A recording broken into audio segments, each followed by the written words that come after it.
Hello and welcome to Louise Singleton Creations. In today's video I will be trying out Aqua Cast in a split cup to see what kind of effect I will get when pouring a candle vessel. I will also be revisiting and adapting an old technique that you may have seen me use before to cover up some bits that I didn't like and create an absolutely beautiful texture. I was blown away by the results and I think you might be too. So if that sounds interesting, stay tuned and enjoy the video.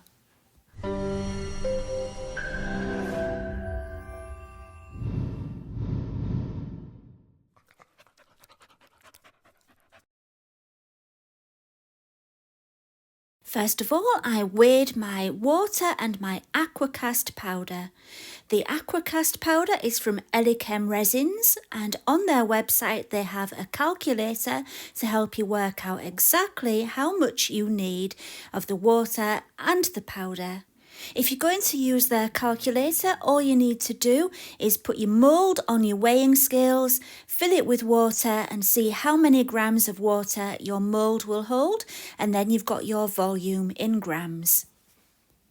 From experience, I would recommend adding about 5 grams to that measurement that you put into the calculator, because it does give you the exact amount, and the problem is you end up having to really scrape every last bit out of your mixing containers. And yeah, that's good. It's good that you're not wasting anything, but you know, it's good to have a tiny bit extra, I think, anyway. So that's just a little tip.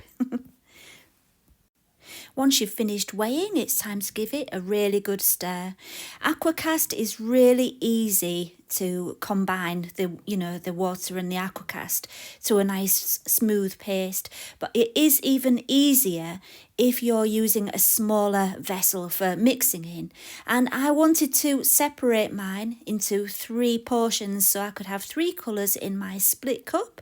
So I did actually pour it into the other 2 vessels while it was still a bit lumpy. So when you see me pouring it, don't worry about the lumps. I was going to be doing some more stirring, and it's just a lot easier in the smaller cups. So that's why I didn't completely, get it smooth at this stage. The first colour I wanted to make was a very pale olive green. I'm making this as a candle for my mum, a candle vessel, and she loves green. Everything's got to be green with my mum. And I don't really like the green pigment that I've got. I prefer to make a lovely olive green with a little bit of yellow and a tiny bit of black. I got that tip off Claire from Claire's Crafty Corner. I saw her doing that a long time ago and it worked so well. I tried it and it works so well. A little bit of yellow and a tiny bit of black. And it's best to just do it a little bit at a time, especially with the black. The black really goes a long way. In fact, I spent ages getting this ready, so I will fast forward it. But that's another thing with the Aqua Cast. It's got such a long working time. That's why I prefer it to things like Jesmonite and Hydroflow. It's just got a much, much longer working time. So you can really take your time getting your colours right and faffing around, because I do faff around quite a lot. And so, yeah, that's what I did there. Right, the second colour was a complete experiment. I'd never seen it done. I found out why I'd never seen it done, but I wanted to know anyway. And I wanted to know what would happen if you put gold pigment powder into the Aqua Cast. I knew it wouldn't go like a proper gold like it would in resin, but I still wanted to know what would happen. And what did happen was it kind of went a textured, like sandy colour, which was okay, but it was kind of not what I planned. I was planning on having whatever happened with the gold, and then the green, and then white. But because adding the gold just made it into a sandy white textured kind of thing, I kept that as my white colour, and I had to think of a third colour.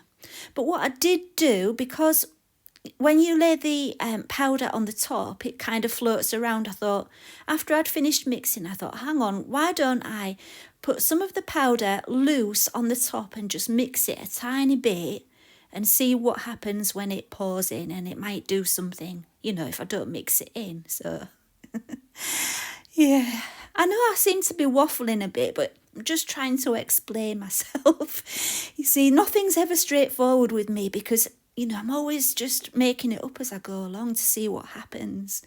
So there we go. There in goes the gold. Gave it a tiny stir, and that was that one done. And for the third colour, I decided to use I think it was called Yellow Oxide Jesmonite pigment. Yellow Oxide Jesmonite pigment. And yeah, all the colours I'm using, apart from that gold powder, are Jesmonite pigments. I just think they show up really nicely in the Aqua Cast. Right, once I'd finished mixing up all my colours, it was time to add them to my split cup. The split cup is from Let's Resin, and I've chosen my 3-compartment one. I put the green in the middle and the other 2 colours either side. Do it a little bit at a time. I have found, you might have seen in one of my recent videos, that if you fill one of them up completely, it just makes the sides of the compartment bulge out and it makes the next compartment smaller. So do it a little bit at a time and it does work better that way. Okay, so now it's time to pour it all in. I just pour it right on the middle part and let it find its own way down. And I kept it in the same position. And it looked really interesting the way it was going in. And I was thinking, yeah, this is going to be good. I was very excited by the time it was full. And I was looking at the sides and I thought, yeah, that's going to be brilliant. We'll see what happened anyway. I don't know if you can tell, but the yellow isn't flowing as quickly as the other 2 colours. If I'd have realised, I would have added a touch more water to thin it out a little bit, because that's the good thing with Aqua Cast. You can add extra water if you want to thin it down, and it doesn't, mess up the finished piece. It's fine to do that. And likewise, if you want to make it thicker, you can add less water. So it's really quite versatile. So anyway, once I'd got most of it done, I gave it a squeeze around the bottom where the rim of the jar is, because there's lots of little ridges there. And, if there's going to be any air bubbles trapped, it will be in those ridges. So I just squeezed it all the way around, gave it a little bang and a tap, and then it was ready to fill completely. But first of all, I topped up each section with the Aqua Cast which I had left. And there's a lot of scraping the sides. As I mentioned at the beginning, I weighed out almost exactly what I would need, and yeah, there wasn't any left to spare. I really had to scrape all the cups on the side. So I will speed this bit up and we'll finish it off. I almost forgot to tell you where I got the mould from. The mould is from Craspire, and I will leave a link in the description as well as links to everything else. That big silicone jug, which I love, is from Let's Resin, and so is the split cup. The gold pigment powder is from Resin Pro, and the Aqua Cast is from Elichem Resins. Everything will be in the description along with any discount codes that I have. So we're finished, just about, just scraping out the last little bits. There was a lot of scraping. Okay then, so I left it about 2 hours and then demolded it. Now, before it's even out of the mould, I bet you can spot my first big mistake. Yep, it's my gloves. My gloves were mucky. And I thought they'd be all right because the muck on them was dry. All the, stuff I'd been doing. I don't like to keep changing my gloves. I think it's wasteful. And I thought, oh, it's dry. It'll be all right. So, yeah, that was one mistake. Okay, so once it was out of the mould, I was a bit disappointed, I've got to say. It was looking so good when I peeked through the sides of the mould. It looked good. And then I looked at it and I thought, it's a bit wishy-washy. And I wasn't keen on what the gold pigment had done that I'd put in there. And then I'd got those marks on it. And, I was just a bit disappointed. I loved the overall colour and I didn't want to waste it. So I started thinking, like I do. And, sometimes the very best things come out of things that have gone wrong that I have to make better. And so in a moment, you'll see what I did to hide those little spots of muck and any other little spots that I didn't like. But first of all, I just need to sand the top of the lid and the bottom of the jar. So I just took a sheet of wet, dry sandpaper and added some water, and then it's just a case of rubbing the piece, the jar or whatever you're sanding onto the sandpaper in a circular motion, and eventually it'll get nice and smooth, because wherever you pour from, it will always be rough. And so that's it's a shame with this mould that it's the top of the lid that you're pouring from, and so it's going to be seen. I would prefer it if it was the other way up. But anyway, once you sand it, it smooths down nicely and it's not a problem. Right, before I show you my magic trick to save the life of my jar, I'm just showing you what I do with my cups after the Aqua Cast is dry. Because the silicone, you can give them a good squeeze and it all just flakes out, and I keep all my little flakes in a jug, because one of these days I'm going to have a go at the terrazzo, is it? Yeah, terrazzo, I think it's called. I'm not really a big fan of it. When I've seen it, I'm not a big fan of the effects, but, you've got to try things, haven't you? And I will do one day. And by the time I get round to it, I'll have loads of these little chips left.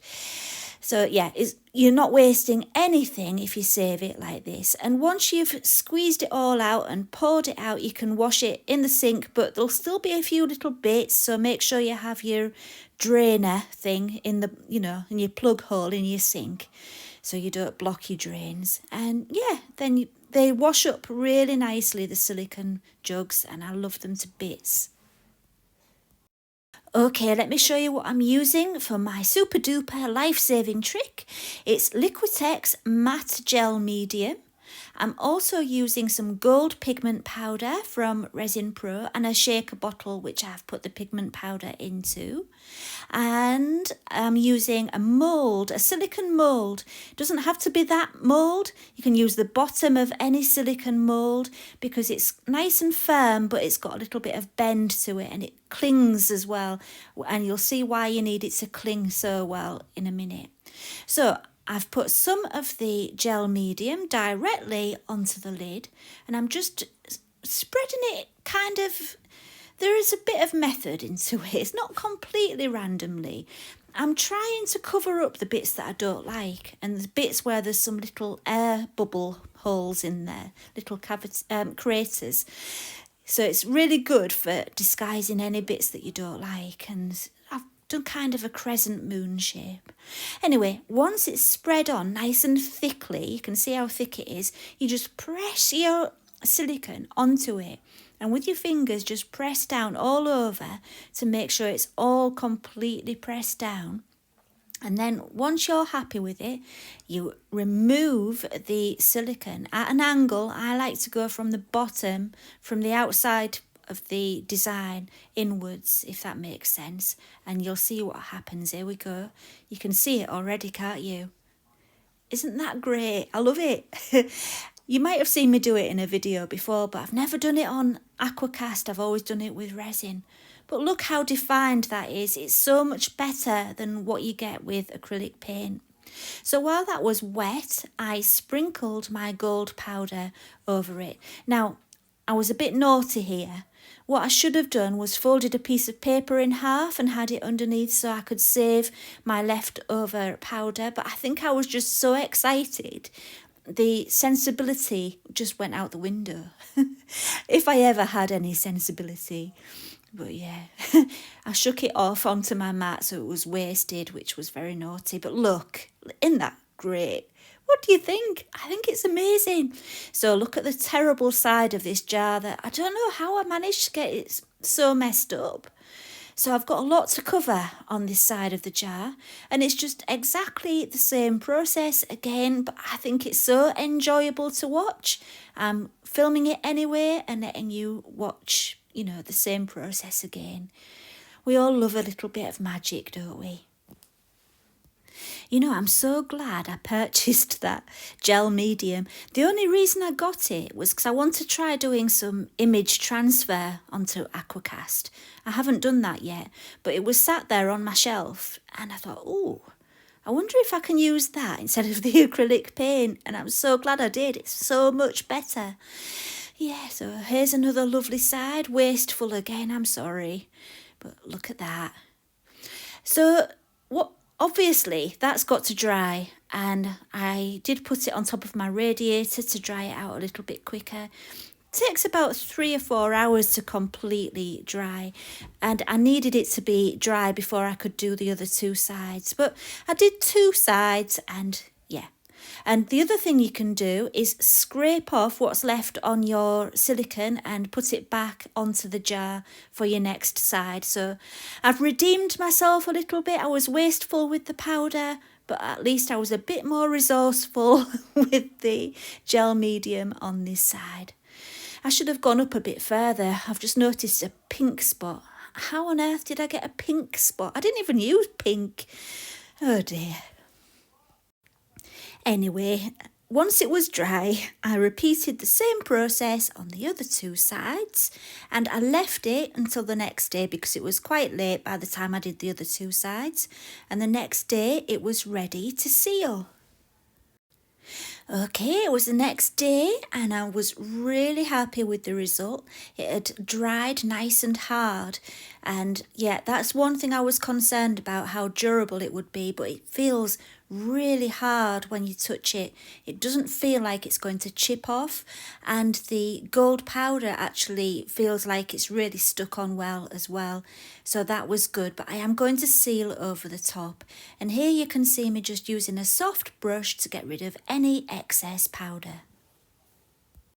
To seal it, I'm using Clark's wax for stone and concrete, and I really do love it. And it smells lovely too. It smells of oranges and lemons.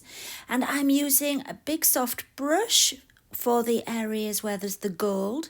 I didn't want to use a cloth on those areas because, well, it would get caught on any bits, that were sticking up.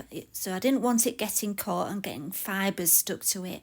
But also I wanted to get into all the nooks and crannies really easily. So I thought a brush would be better. But for the rest of it, where the gold isn't, I just used a cloth and rubbed the wax in.